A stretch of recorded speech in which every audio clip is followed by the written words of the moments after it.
So, Shalom. There's GMS and the Saints. All this camp. Coming back into transit. All right. Me and the brothers just pretty much meditate on scriptures like we talking on the road, right?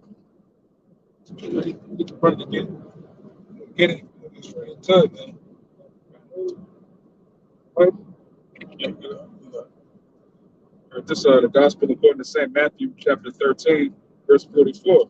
Again, the kingdom of heaven is like unto a treasure hid in the field, the which, when a man hath found, he hideth, and for joy thereof goeth and selleth all that he hath, and buyeth that field.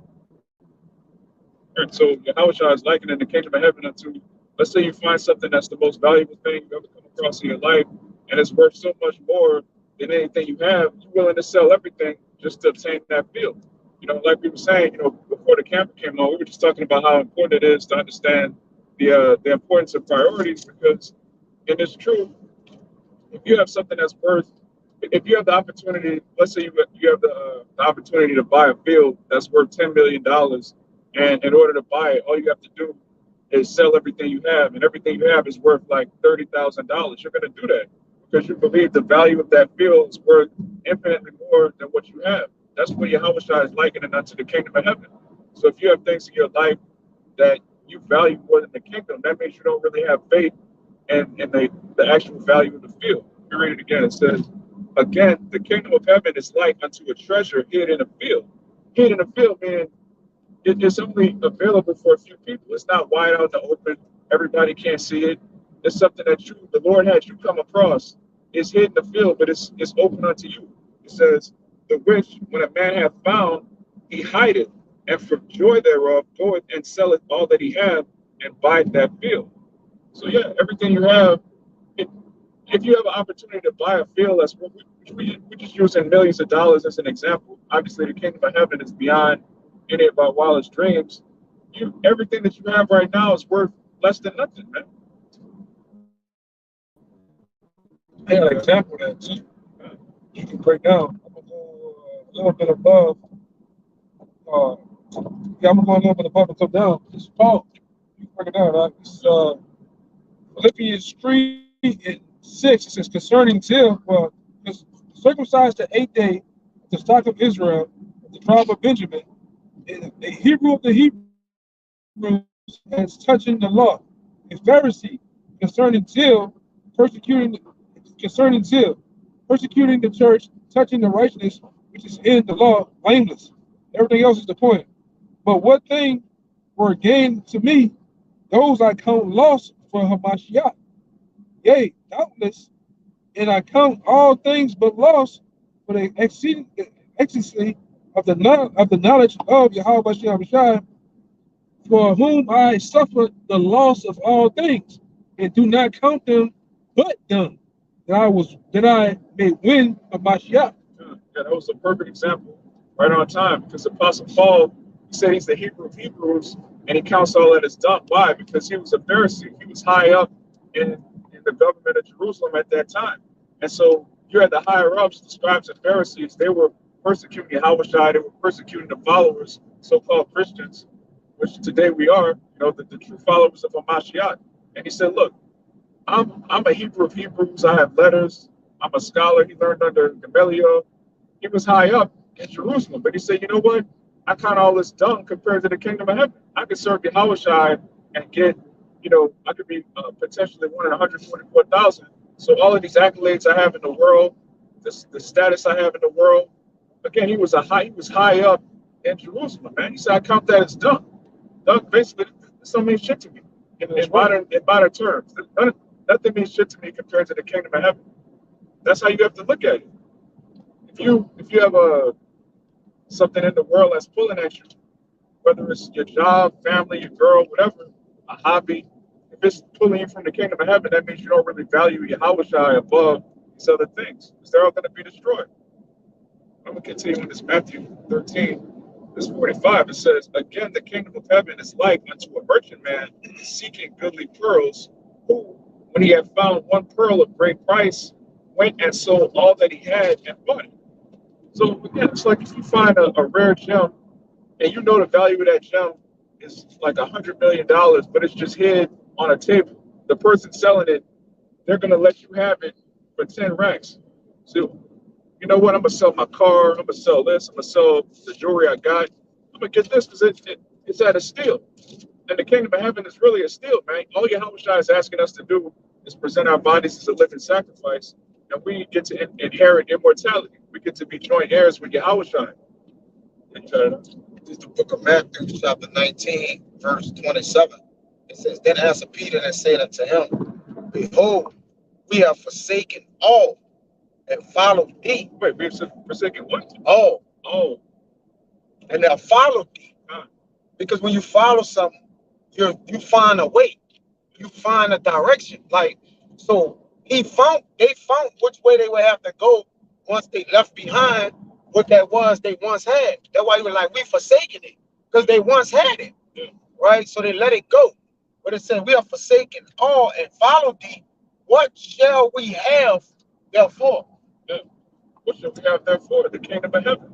Or that's a hidden treasure that is beyond anything that they had. So you look at what they forsook, but really they're going to get it back a hundredfold. So did they really forsake it? You get whatever you lose on the side, you're going to get a hundredfold back. So it's really just an investment. Back it up. This is Proverbs chapter 3, verse 13. Happy is the man that findeth wisdom, and the man that getteth understanding. For the merchant of it is better than the merchant of silver, and the gainer thereof than the fine gold. She is more precious. She is more precious than rubies, and all the things that could have desired are not to be compared to unto her. Yeah, can't be compared. How do you compare anything in Babylon the Great to the kingdom of heaven? Everything that we have on the side is defiled, and everything is rapidly decaying, including our own bodies. So for you to sacrifice these things to gain immortality is an easy trade, man. What did Apostle Paul say in what is it, Romans 8? Our present sufferings are not to be compared to what we're about to inherit. The glory, the riches. You know, Jake loves status in this world. There's going to be no higher status than 144,000. Yeah, that treasure, I'm going to go into the word, is something that you have uh, retained carefully in the mind. See, a treasure is not gold and silver. That's why it's like wisdom is better than rubies.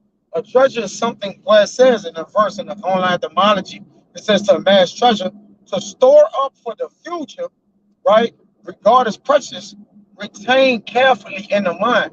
So, like you said, a thing that we have retained carefully, the thing that we have retained carefully in the mind has been this wisdom to have what? Forever.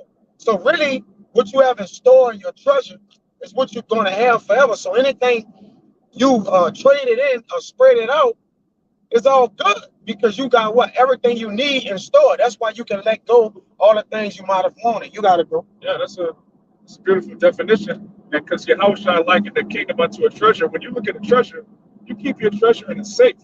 You keep it in a chest. You don't put your socks in a treasure.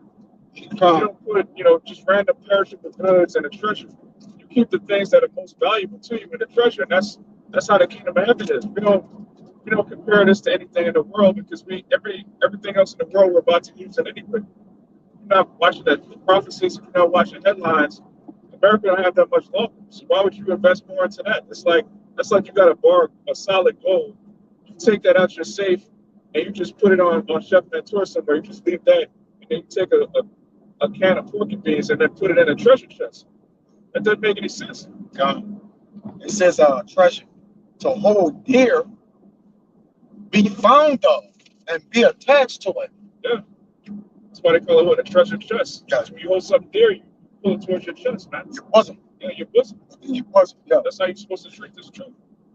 You're supposed to hold it, like I always try to say, hold fast to what thou hast. Hold fast means hold tight. Hold tight to this truth. God. Give thy, it says, last thing, brother. It says, give thy mind, or occupy thy mind, or, into prophecy. Like, which, all the parables of wisdom, pretty much, you got it. Yeah, back you up. This Revelation 3, verse 18. And this is in red letters. This Yahushua. It says, I counsel thee to buy of me gold tried in the fire, that thou mayest be rich, and white raiment, that thou mayest be clothed, and that the shame of thy nakedness do not appear, and anoint thine eyes with eye salve, that thou mayest see. And so basically, you're supposed to buy the truth and sell it not. You know, the white raiment represents that purity. Right? We're being clothed with a double garment of righteousness, which you can't get in this society. You know, our righteousness is as filthy rags. You try to do your best here, but ultimately, the best sacrifice you can make is as a brother. It's not memorizing the most precepts. It's not having the most money in Babylon. You know, there's some brothers that are charitable that turn out to be wicked, man. It's about being a brother, man, putting on the white raiment, which is, again, pure. It's without spot, without stain.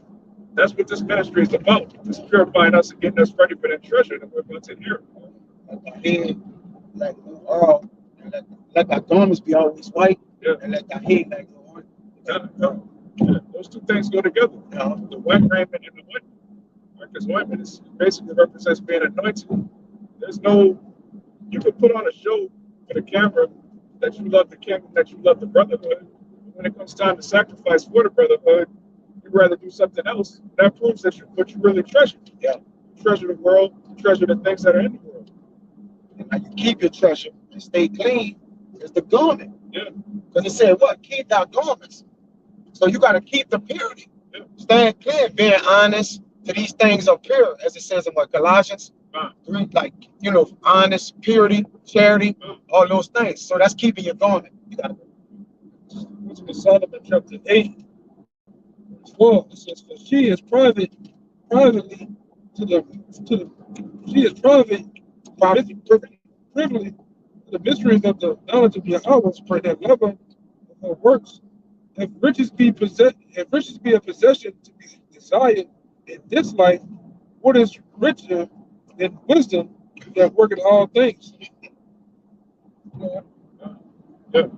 What's more valuable than the knowledge of Yahweh Shai? Apostle Paul called it an earnest. When you go to that word, it means a down payment. So if you have a down payment of something that's worth trillions of dollars, why would you forsake? It's like, let's say you have a winning lottery ticket. You know that these are the numbers that are going to win the Powerball. And then your boss calls you in to work the next day, like, look, I need you to come in. I know you got today off, but I need you to come in and get this money. Now you have a Powerball ticket that's going to win $500 million, but you come into work to make a couple $100 overtime. That doesn't make any sense. That's madness. But that's what Jake is doing in the truth. When I slept there and watched the ticket numbers, I jumped for joy. I already knew I won. You already knew you won. And then this nigga called me. Man, I'm gonna tell him something so bad. I'm gonna lose a job over the phone. Yeah. All right. And you're not gonna give 2 weeks, Jake. No. Yeah, I'm gonna put in my 2 weeks. Then I'm gonna win the lottery 2 weeks from now. No, you're gonna quit like that moment. But we're not telling brothers to quit their job to be true. We're saying that your priorities are gonna be, look, you already have a treasure that's beyond anything that you already have. So you sell everything that you have to gain that field, which is hid. You got it. Right. Yeah, they got that in Proverbs 11. That's what you're saying is yet he that scattereth will not get increase. Because 11, yeah, like 25. This is the root 3. You finished? No, I have some. It's the root 3 and 12. It says, thou hast forsaken the fount of wisdom. For if thou would have walked in the way of our power, thou should have dwelled in peace forever. It's the point. Learn where is wisdom, where is strength, where is understanding, that thou mayest know also where is the length of days and life, where is the light of eyes and peace. And any man may know that you don't just stumble on the treasure. Huh? There's a map. There's a way to the treasure. So better. Yeah, because if the treasure's hid, what was it tell you? It's hid. Interest. There's only one path to get to it. That's it. You're not going to find a once-in-a-lifetime deal all the time. It's once in a lifetime. You need that roadmap to get back to. It says, who had found out her place? Or who, which there was a question mark, had come into her treasures? Yeah. Who have dwelt with her? The elect. You got it. It's that Proverbs 11 you mentioned. Start at 23. Yeah. It says, the desire of the righteous is only good, but the expectation of the wicked is wrath. There is that scattereth, and yet increase. Right. That's what the selling all that you have, and then what for that to buy that field? You scatter what you had so you can increase more. Sometimes there's an increase where you gotta basically it's a subtract addition by subtraction. Yes. Right? So some things which we gotta constantly what be shaving ourselves in the ministry, man, trimming our lamps, more or less, right? We trimming our lamps so our lamp can shine more. That's it. We ain't cutting our light out just so we could get a brighter light. We going about the way to what? Do the things that waxing our candle, to keep our candle lit, man. No, we don't want the candle to go out. Then we gotta relight it. All right? Got it. Yep, that's with everything. You always have to lose something to gain more. Even when you get a so-called job, a good job, you gotta lose a lot of time to get money. You're exchanging your time for money. But yet the scripture says what? Buy the truth and sell it not, buy the truth with your time. So when you value the truth more than the things in the world, you're gonna invest more time in it. And then that you're gonna increase more. You're gonna increase more in the truth. The more you invest in brotherhood, the more you invest in studying, the more you invest in praying, the more you invest in Yahweh Bashem Yahweh Shai, the more he's gonna increase you. It says, there is that scattereth and yet increaseth, and there is that withholdeth more than is meet, but it tendeth to poverty. Right. So if you keep the things that's making you poor, right, then you're gonna end up dying poor. You got it. But Jake does that. Jake holds on to the things that are making him worse. That's not profitable to him. Jake likes the demons because the demons feed your flesh. The demons keep you more attached to this world, and you're comfortable in this world. So since you like the world, you're going to invest more in the things that make you more worldly. And then that leads to a decrease because the world is finished. Yeah. Why would you invest more into a world that's clearly about to be destroyed? You got a precept. There you go. This is Matthew 6:24. No man can serve two masters. Either he will hate the one and love the other, or else he will hold to the one and despise the other. He cannot serve the Most High and Mammon.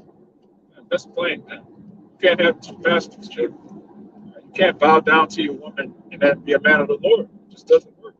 You can't be a coon that's trying to be the top, guide your company, and then be a man of the Lord. You're on fire 45 minutes on Saturday, but your heart is really on saving up to get a Hellcat, whatever the hell, man. Jake is really trying to invest more into this world, but then putting on a show in front of brothers, man. The Lord sees through all of that, man. You can't hide your true intentions in the truth. It's called the truth for a reason. We don't just say it's the truth. This is actually the truth. I got another one for you. This is James 4:4. Ye adulterers and adulteresses, know ye not that the friendship of the world is enmity with the Most High? Whosoever therefore will be a friend of the world is an enemy to Yahweh. That's plain too. Right? You love this world. First of all, you can clearly see that the Lord hates this place, especially Louisiana, man. The Lord clearly hates Louisiana. So for you to love it, do you remember that nigga 2 weeks ago? He was like, y'all said fuck New Orleans. Yes. Say less. Say less. That's it. They left on that. They love this place. They love this place because they love darkness. They love wars. They love idols. They love madness. They love folly. But the Lord has a what's it saying in Hosea? It's a controversy with the Lamb. Yeah. You might love this place. The Lord has beef with this place. So if you love America, you hang with the ops, man. You chilling with the enemy of Yahweh Bashem Yahweh Shai, and he sees that. That's why we said in the last chapter, the last verse of Romans, the first chapter. All right, in the last verse, he said, the people that does these so-called things, let me get it. I got to say, this is Proverbs 10:2. It says, treasures of wickedness profit nothing, but righteousness delivered from death. Yeah. Righteousness delivered from death. We need deliverance from death, man. When you read Revelation, it tells you that hell and death are going to be cast into the lake of fire. That's going to be World War III. We need to be delivered from that, Jake. Your job, your wife, your so-called friends in the world, they're not going to be able to deliver you from Jacob's trouble, and especially not from World War III. Only Yahweh Shai can do that. So why would you not store up treasures in heaven and serve him? It says in the NLT, tainted wealth has no lasting value But right living can save your life. Oh, there's off the pad. Let's hold it. Stick it back. Lock it. You got to stick it back on. Lock it. That way. That way.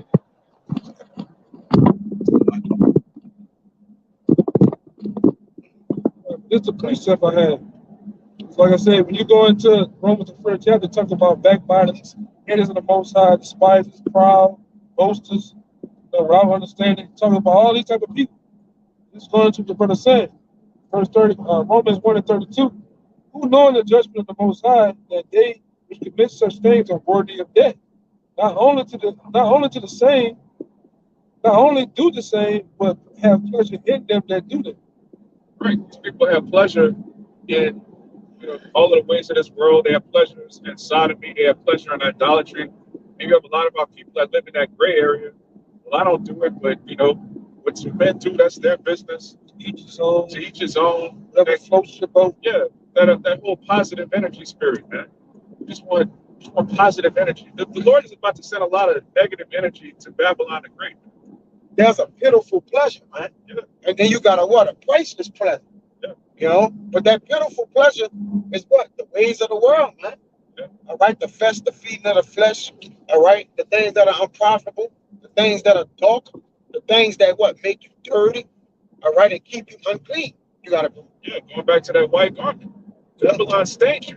It's dangerous. It tells you in Sirach that if you touch pitch, you're defiled. It's just like asphalt. You can't just go in the bathroom and wash it. That just sticks to you, man. Yeah. That's what sin does. That's what iniquity does to Israelite soul. It just sticks to you. It's very hard to defile, to undefile it. Only this word can cleanse you. It's Sirach chapter 29, verse 10. It says, "Lose thy money for thy brother and thy friend, and let it not rust under a stone to be lost. Lay up thy treasure according to the commandments of the Most High, and it shall bring thee more profit than gold." So again, this is really an investment. This is like the biggest. Jake get all obsessed with Bitcoin and cryptocurrency. Look, if I buy a Bitcoin today, 10 years from now, it's going to be worth $100 billion. Man, you're not going to be here in 10 years, man. You bugged out if you're making 10-year investments in Babylon. You're supposed to invest everything you have. When you see that field, when you see the kingdom of heaven, you're supposed to sell everything you have and invest in that. That's the only thing that's going to hit. That's the stock that's going to blow Apple out of the water, man. Jake really focused on keeping Esau shit going, man. Even Jake and the truth. Jake that's so following the truth. They're looking forward to who they can be in America 5 years from now.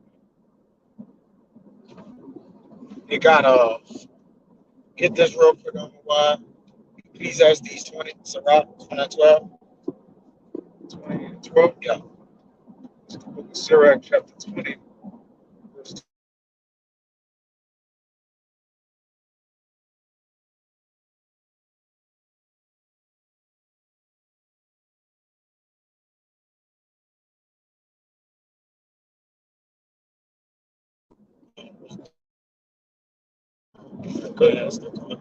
Yeah, read again.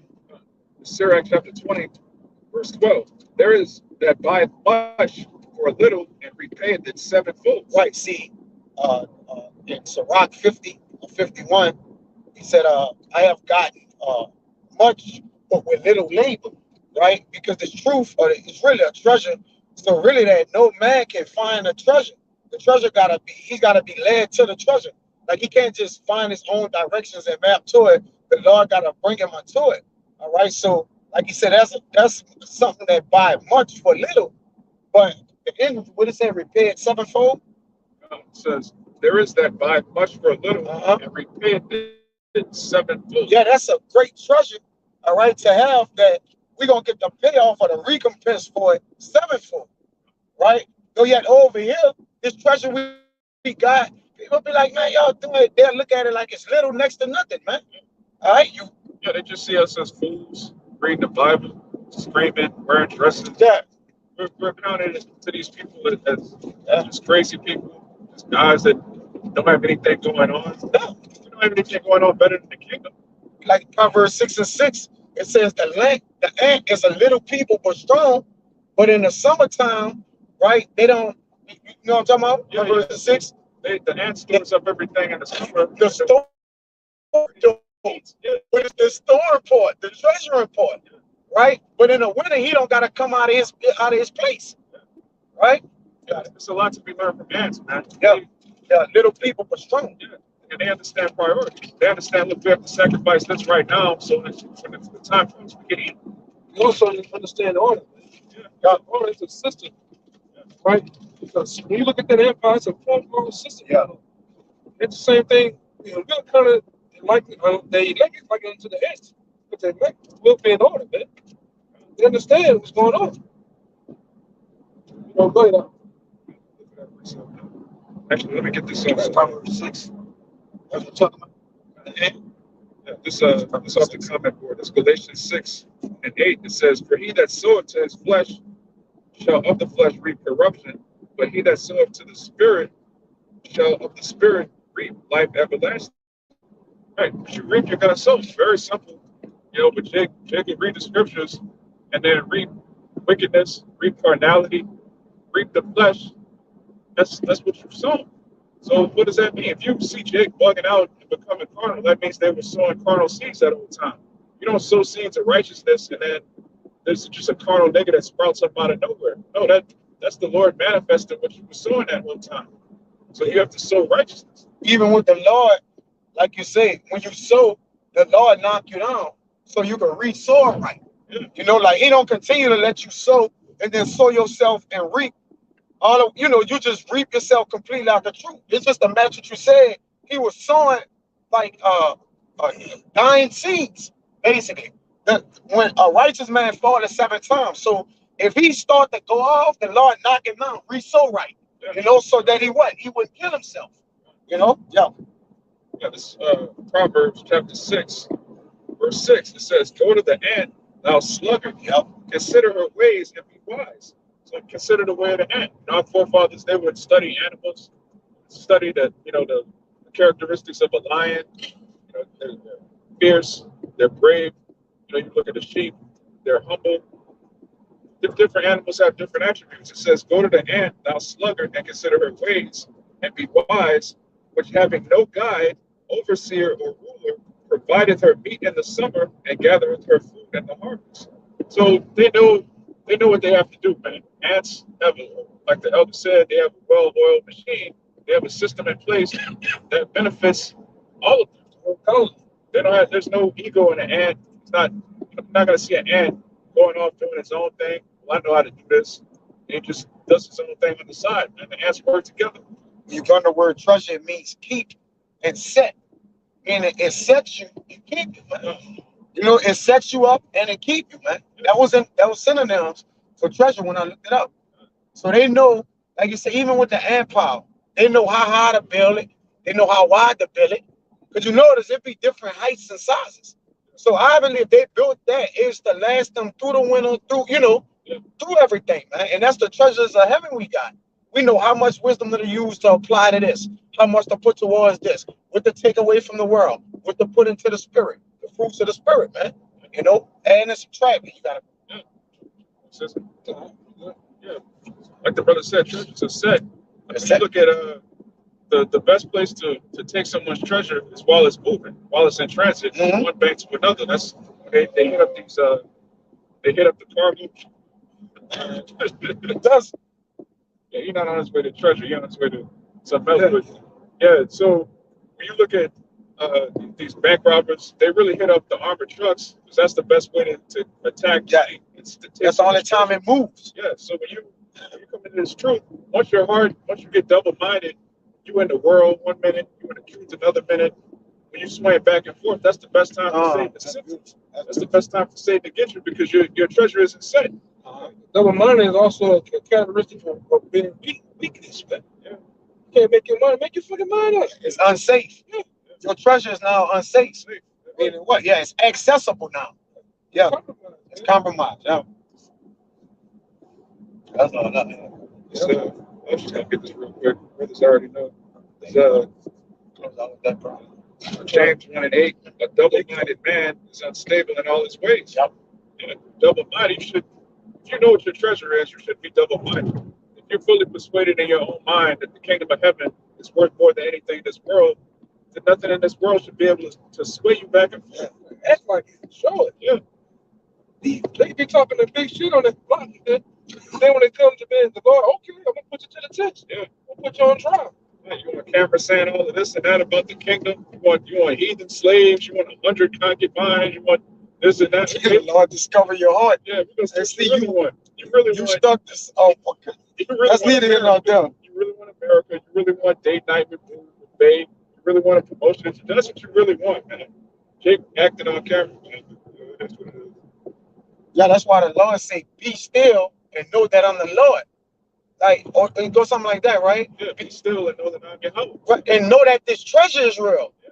Know that this is the way. Because when it say I'm Yahweh, I'm going into Yahweh Shai, which is the the earthly counterpart of Yahweh, spiritual, everything. All right, it's he's the truth, the life, and the way. In him we live, move, and have our being. Meaning that's where we treasure ourselves, right? Because where you live, move, and have your being, that's your everything. Like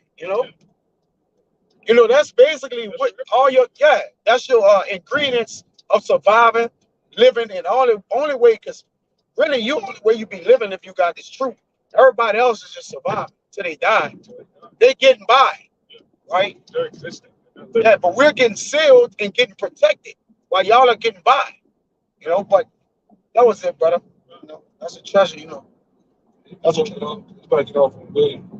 So with that, we pray this lesson was edifying to the elect. We're going to give all praises, honor, and glory to Yahweh, Hashem, Yahushua, Hashem, Kagadash. double honors to the apostles and elders of Great Millstone, and shalom to the hopeful elect. Shalom. Shalom. And a Bible ball. A Bible ball.